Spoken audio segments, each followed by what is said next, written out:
how the Riddler got his name. What can you tell us about this episode, and will we get to see any hints of the iconic Riddler costume? Well, it's great. Since the pilot, we've been reaching this moment.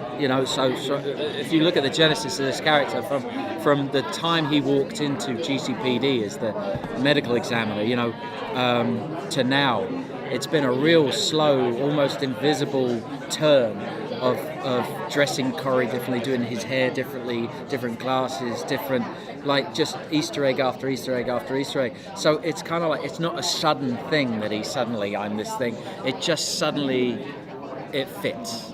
And so it's a real organic movement into that character. So finally. What upcoming villains can you tease, or can you tease any? Well, it's fun. We try to keep these things like super secret, and then we cast somebody, and their agent calls the press, and it's like, I wanted Russ to be a real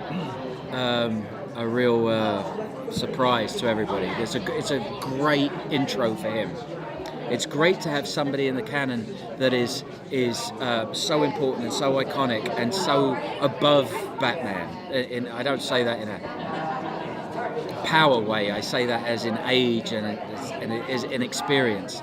So he's going to propel us into season 4. So that's one big thing. But the other person who's been going slowly mad inside an insane, a hospital for the criminally insane, has been Jonathan Crane, and we really want to revisit him and bring back Scarecrow. And then there will be one big surprise which we still have to clear with DC in season 4. So, kind of a controversial question. I'll push that right now. Brilliant. So, the fandom's reaction to Oswald's storyline has been a bit mixed. In the beginning, when he came out as kind of queer-coded, when he professed an appreciation and love for Ed, and that was a really positive thing, because he's not necessarily gay, but he's at least on the queer spectrum, showing affection for a man, and he's a crippled character, so he's disabled, so that's a disabled queer character on television, which is not something we see very often. And while it is skirting the villain trope of gay villains, which is something that is seen very often in a negative light on television, especially in the past with the codes back in the day, and with him killing Isabella and kind of going into that, and Ed rejecting his affections, and we've seen Oswald continually being abused through the end of the season, to where we are now. Did you guys kind of think of what the fandom's reaction to Oswald's storyline might be, or did you want to just stick with what your ideal plot was, or have you been surprised at the reaction that the fandom has had at all? Or I mean, the thing about it is, Robin was really clear when we talked about this, about their relationship being, it never became a sexual relationship. It was much more about him. He's never had love before, Robin, apart from his mother. Corey, and we want to get into that in season 4, is where did he come from? Why was Ed Nygma the way Ed Nygma was? They're so alike, and they're so confused and so lost. Not confused, I would say they're so lost and unloved that the drive in them that becomes violent sometimes, just to be seen, just to find a voice, to find themselves, I thought was more important than any kind of love relationship. I think it was much more about, like every villain in the DC canon seems to be, they won't be ignored, they won't be forgotten, they won't be left in the shadows anymore. They find a way to get Gotham's attention, they find a way. And that's all Oswald had done. We just wanted a moment of vulnerability in that, where he says, I'll stop it all, I'll quit doing all of it if I could just feel real love.